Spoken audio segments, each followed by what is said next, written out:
Halo sahabat-sahabatku dimanapun berada. Sampai hari ini masih banyak orang yang menyangka bahwa Yesus adalah seorang tokoh agama. Padahal sebenarnya itu tidak tepat. Yesus bukan seorang agamawan, tapi Yesus adalah seorang spiritualis. Yesus bukan orang yang hidup di bawah dogma-dogma agama. Dan Yesus bukan orang yang hidup mengajarkan dogma-dogma agama. Bukan. Tapi yang Yesus sampaikan adalah hal-hal yang bersifat rohani, spiritualitas. Sehingga Yesus aslinya bukan seorang agamawan, tapi Yesus seorang spiritualis. Kemudian mungkin ada di antara teman-teman juga yang bertanya, apa bedanya agamawan dengan spiritualis? Ada beberapa hal mendasar yang sangat berbeda. Jadi kalau saya ibaratkan begini sahabat-sahabatku. Orang yang hidup dalam dogma dan agama itu laksana ibaratnya ikan yang hidup di akuarium atau di kolam kecil. Ya, ada ikan hidup di kolam kecil, di sana ada ikan lagi dengan kolam yang lain, dengan akuarium yang berbeda, dengan akuarium yang berbeda. Seperti itulah orang yang hidup dalam kotak organisasi agama. Sedangkan spiritualitas itu ibaratnya ikan yang hidup di lautan yang begitu luas, tak terbatas. Itu sebuah ilustrasi ya. Jadi sangat berbeda. Bisa dibilang spiritualitas mengatasi semua agama. Sedangkan agama belum tentu paham spiritualitas. Karena agama itu skopnya sangat kecil dan sempit. Sedangkan spiritualitas sangat lebar, luas, tinggi. Nah, Yesus sahabat-sahabatku adalah seorang spiritualis. Yesus bukan seorang agamawan. Salah satu contohnya, di dalam agama Yahudi atau agama Yudaisme, di mana agama di zaman Yesus pada saat itu, Yesus justru menabrak.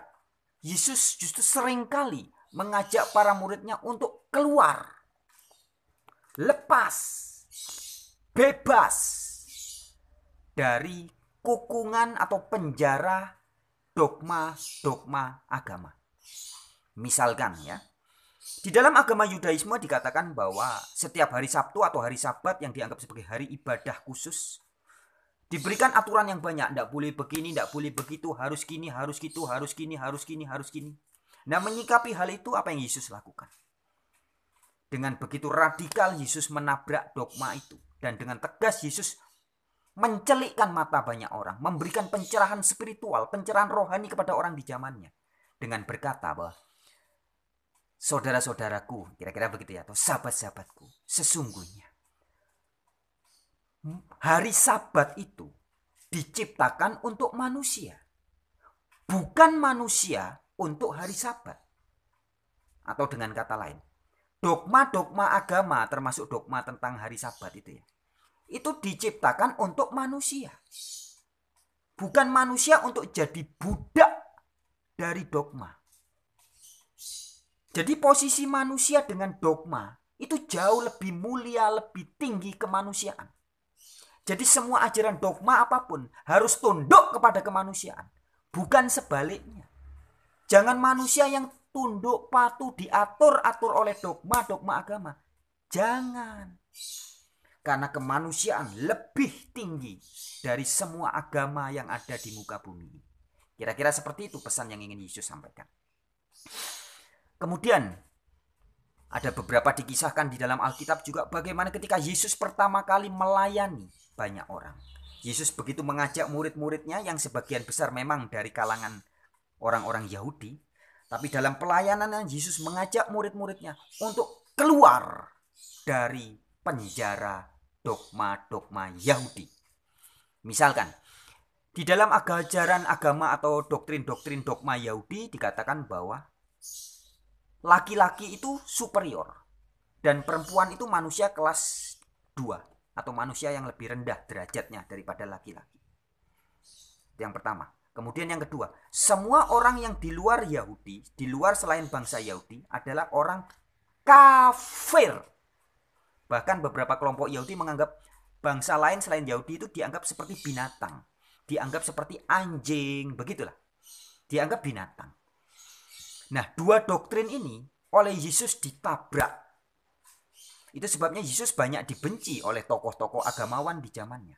Karena Yesus benar-benar menabrak, bahkan menjungkir balikkan doktrin-doktrin atau dogma-dogma Yudaisme di zamannya itu. Allah atau God sesembahan yang Yesus beritakan memang sama dengan sesembahan yang diberitakan oleh Yudaisme. Tapi dalam praktek kemanusiaan, agama dogma-dogma Yudaisme banyak yang sudah salah kaprah. Dan inilah yang oleh Yesus ditabrak. Misalkan dalam pelayanan pertamanya, Yesus mengajak murid-muridnya untuk memberitakan kabar gembira, kabar baik atau evangelion atau Injil kepada orang-orang di luar Yahudi. Dan tidak main-main.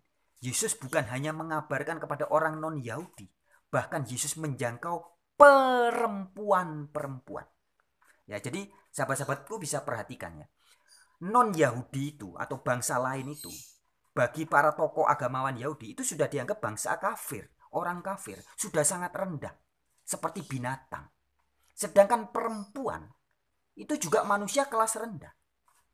Lah yang Yesus lakukan ini justru menjangkau apa yang oleh tokoh-tokoh agama Yahudi dijauhi. Jadi para agamawan Yahudi menghindari orang non-Yahudi dan menganggap perempuan itu rendah. Tetapi yang Yesus lakukan, justru Yesus memuliakan perempuan. Yesus bergaul dengan perempuan-perempuan. Sudah perempuan non-Yahudi lagi. Jadi bisa dibayangkan betapa agamawan-agamawan Yahudi di zamannya itu merasa seperti ditampar kiri kanan. Ya. Tampar kanannya, tampar lagi kirinya. Kira-kira seperti itu. Mukanya para agamawan itu seperti ditampar oleh perbuatan Yesus. Yesus menjangkau sudah orang perempuan, bangsa kafir lagi, jadi sahabatnya Yesus. Dan tidak sampai di situ sahabat. Di beberapa kisah Alkitab lain dikisahkan bahwa Yesus bukan hanya menjangkau non-Yahudi dan perempuan, tapi sudah, jadi gini, sudah non-Yahudi, ini kan sudah rendah banget ya. Perempuan lagi tambah rendah lagi. Pelacur pula. Jadi pelacur itu kan serendah-rendahnya perempuan. Perempuan di mata bangsa agamawan Yahudi itu sudah rendah. Apalagi pelacur. Pelacur di seluruh dunia bagi perempuan itu kan standar manusia atau perempuan yang paling rendah di dunia ini kan yang berprofesi sebagai pelacur. Nah, segala kerendahan, kenajisan, kedosaan yang dianggap oleh tokoh-tokoh agama itu, itulah yang justru dijangkau oleh Yesus. Dirangkul, dijadikan sahabat oleh Yesus. Artinya, Yesus benar-benar menempa dogma-dogma agama di zamannya. Dan kalau kita baca kisah di Alkitab, kita akan tahu itu sebabnya banyak sekali tokoh-tokoh agama yang sangat marah kepada Yesus. Karena Yesus bukan hanya mengajak orang untuk keluar dari doktrin-doktrin agama, tapi seolah-olah Yesus menjungkir balikkan, bahkan menginjak-injak kesucian, kesakralan yang dianggap sakral oleh tokoh-tokoh agama di zamannya. Oleh Yesus diputar balikkan. Nah, sahabat-sahabatku, jadi Yesus adalah seorang spiritualis. Yesus bukan seorang agamawan. Baik, kita akan lanjutkan perbincangan ini di waktu yang kemudian. Yesus adalah seorang spiritualis, bukan agamawan. Yesus tidak pernah mengajak orang untuk tunduk patuh taat kepada agama.